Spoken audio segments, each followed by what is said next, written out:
It's never fun to do a bad news video. He is going to continue making videos. I am so sorry.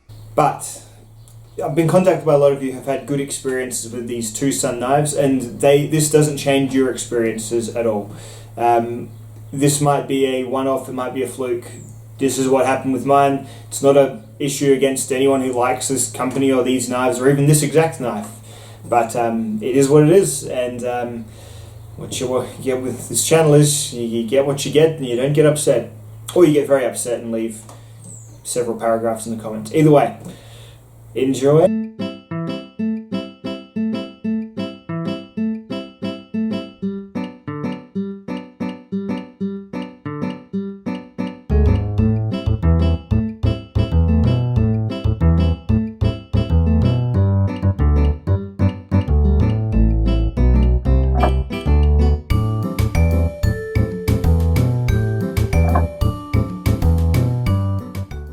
With its snappy action, really tidy, neat little design, and apparent s90v steel, the Sun Dynamo, designed by Tape Designs, T-E-P-E Designs, certainly got my attention.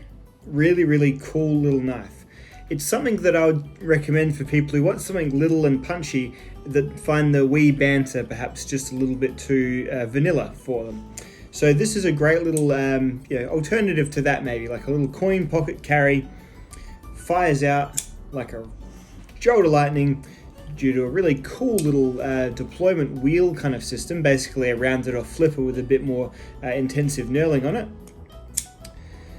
And yeah, overall a really well done, solid construction. So initially this guy was hitting a home run for me. Two Sun knives seem to be one of those kind of almost temporary Chinese knife companies that sort of exist, flourish for a couple of years, and then kind of get absorbed into another company or something similar. That seems to be what's happened. Their knives can still be bought on Amazon, on eBay, and on AliExpress. So definitely those bigger marketplace kind of sites.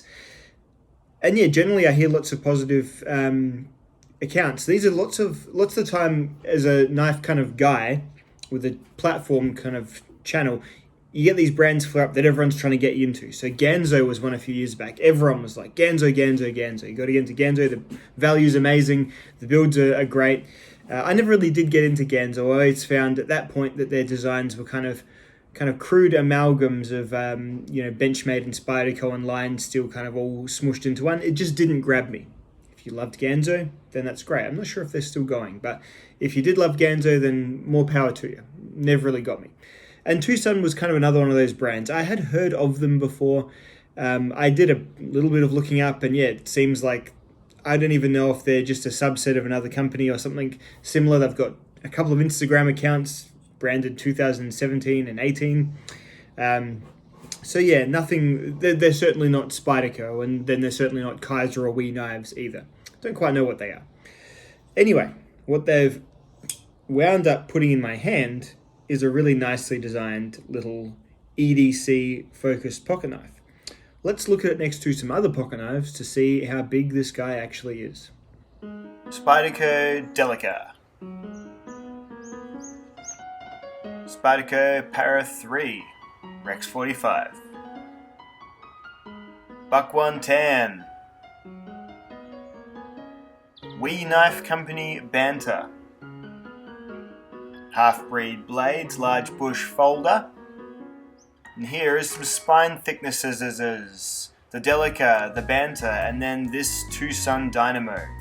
Bit of a chunky boy. So as you can see, it's a knife of very neat little compact specifications. The most, I guess, out of the ordinary thing on it is it's got a little bit of a thick spine there. So it's about 4mm thick on the spine. So that's, a lot more than you would usually get. That being said, and I guess this is moving into the review part of the story, it does cut quite well still. So with the edge, this has been since resharpened and still tested. With the edge that it came with from Andrew, who was one of my patrons who sent it in, thank you Andrew, it still cut really well. On my vinyl vinyl tubing test, which is stuff that I find very difficult to cut with all but the keenest of edges, this did fine. Really did cut the vinyl tubing well with just the edge that it came with, not even with the 17-degree mirror polish per side that I've since put on it. So as a cutting blade, even though it does seem a bit thick, unnecessarily so, I would postulate. Being a walking thesaurus doesn't equate to intelligence. It's ended up cutting just fine. It's going to have those same sort of thick knife problems. So when you cut things that have a bit of tension to them, or that are, it's a longer cut, it'll crack things in half from time to time, rather than just slicing them the two of them neatly, like say a kitchen knife or something a bit more delicate. But apart from that, for EDC use, for getting out of your pocket, it's going to cut really well. So well done. I'm happy with how it's ground despite the blade thickness. Moving into the handle ergonomics, you've got a piece of carbon fiber on one side and a piece of titanium on the other. Both are forming sort of a bone shape almost, it's forming like an hourglass shape almost. So just kind of swooping in, the narrowest point being in the middle and then bulging out at either end. And it's a fine small knife carry. It's not quite even a handful. It's just sits in the center palm. Last finger kind of floats off into the distance just a little bit. But overall, for getting out of your pocket, pulling out, cutting a couple of things and putting back, no worries at all. So overall, in terms of basic execution as an EDC pocket knife, I have no issues at all with it whatsoever. The pocket clip is fine. It's, I feel like, optimized towards coin pocket carry. It's just a little bit sharp on the tip, kind of snaggy almost. So I think keeping it separate from your other things is not a terrible idea. You could sort of graze past this little tip here and gouge perhaps the back of a softer metal device such as your iPhone or something like that. So just something to keep in mind of. I'd probably keep it separate, maybe keep in the same pocket as your keys rather than as your phone. Just notice that as I've just gone to reach past it, just kind of dicking around as you do, does kind of scratch just a touch on the clip there, but it holds it in the pocket fine. It's just a sort of straight piece of titanium that slides over your pocket seam fairly well. No issues there. The locking up of the knife, it's got a very solid lockup. So as a lock, it functions really well. It's got that thing, and lots of knives have this. The ZT-0220 has this, where if you're applying any pressure to this lock bar here when you go to flip it open, it doesn't flip, or it's a lot harder to push past the detent. It's like, I think you need a track, or there's something they do inside the knives often to stop that from happening, but putting any more than the most rudimentary of force on that locking leaf there, that frame lock, can make it difficult to open. So that's something that I don't love, and it's something that I think, now that I know other companies can get past that, it's a bit annoying to still come across it, but I think this is a design from a couple of years ago, maybe before they had, openly resolved that issue, if you could call it one. But it is something that you can be mitigated just by keeping your hands off the lock when you deploy. So there you go. The deployment wheel is a really nice little, and I'm really frankly surprised to not see this more often. Maybe it's maybe it's copyrighted, or maybe it's intellectual property or something. If that is the case, then good work, old Bean, because you've made a really fun, really nice to use launching method of, really does just as well as a flipper, and it's not a pecker at all. It's rounded off entirely. I mean, it's got a different sort of quality to it. I guess you could maybe find it a bit rough or grindy, perhaps, but really excellent little use, and really fits in well with this kind of design. Really sort of low impact, and really nice. I actually really like the deployment and the flipping. And it's on a set of washers, bearing washers in there as well, so it deploys really well, really nicely. Does it drop shut? Yes, it does. It drops shut.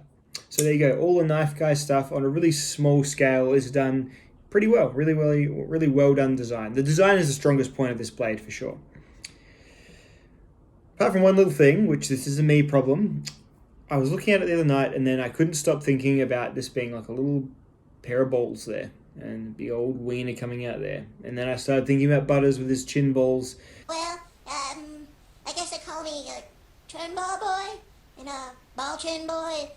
When I'm walking, they'll say, "Hey, there goes chin balls."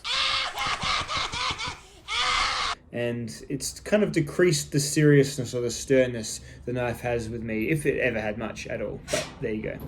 But moving on to the main thing, we've got a really well done blade and a pretty well done handle and a nice execution. But the knife says it's made of S90V. I don't know, it just seems like I don't have the moxie to say that they're not telling the truth about the steel, but it does seem, it's odd. You don't see too much S90V apart from kind of specialized projects and brands and sprint runs and things like that. It's unusual to see it get sent to China to be made into two Sun Dynamos. But whatever, you see other stuff, like you see lots of M390 and you see lots of, what's the other one they're using all the time? S35VN, seeing lots of that. So I mean, hey, maybe.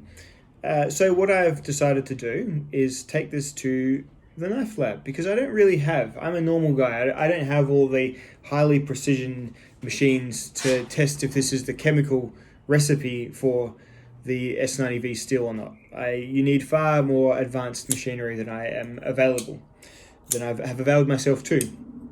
But what I do have is a desk, a chopping board, some twisted sisal rope, and a sharpening system to put a 17-degree mirror polished edge on this guy. So let's see how I went.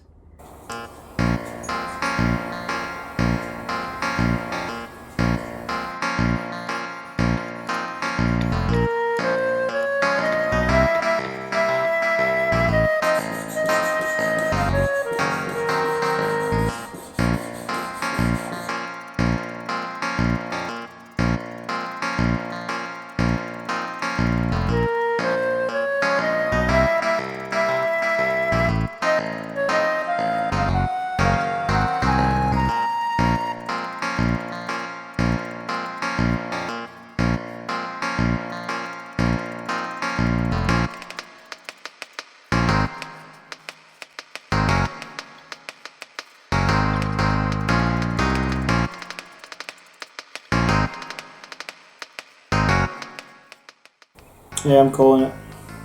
It's like two obvious dulled out spots on there that cause the knife to steer off and then stop and then drag into sort of fluffy cuts. So yeah, the Spyderco Mule in S90V cut the rope 700 times. That's performance that you'd expect out of S90V. It's a upper level edge retaining steel, difficult to sharpen, lasts a long time. That's the trade-off you get. And I mean, not difficult to sharpen on my KME for sure, but perhaps it would take a few more than the average amount of stone sharpening passes for sure. So that's generally the trade you're getting with S90V. What I found with this S90V, if it is in fact S90V, is that it's sharpened very easily.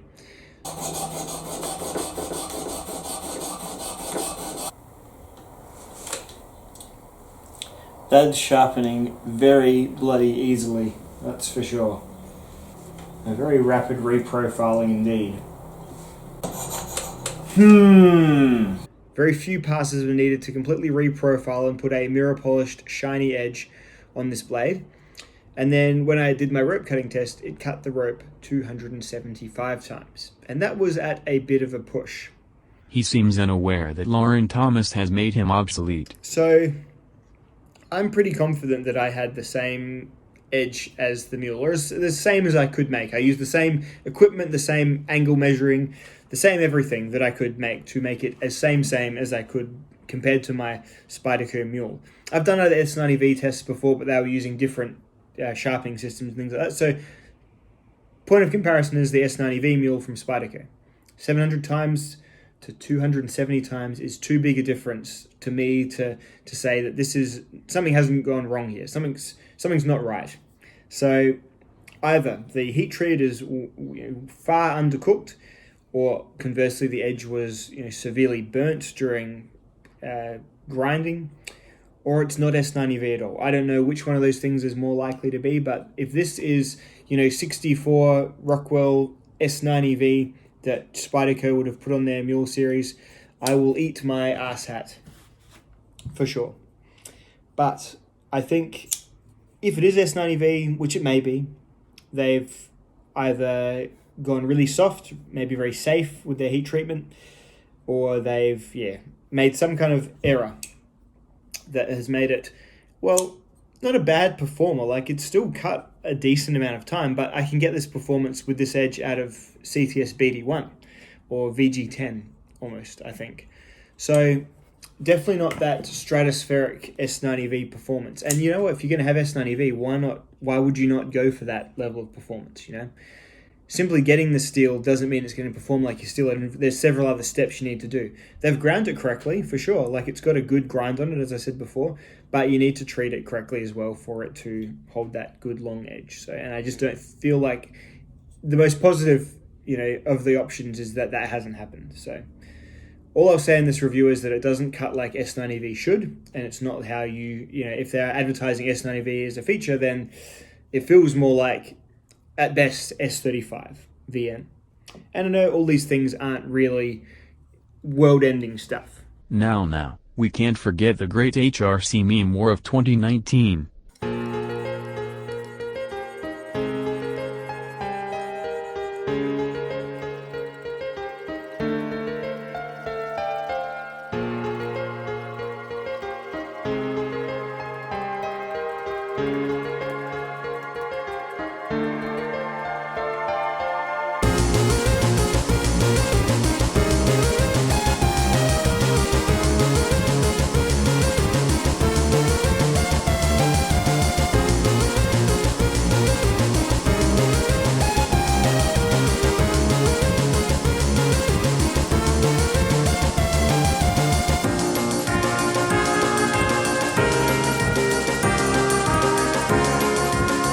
If you're a knife nerd and you care about the steel matching what it says on the box and performing like it should, given that it matches that steel, then yeah, there's a little bit of an issue here for sure.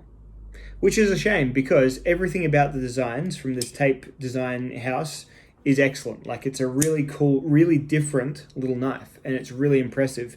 And it's put together well enough, apart from that little lock bar kind of snafu there. Put together really well as well. So just a bit of a shame that something's gone on with the S90V steel on this one.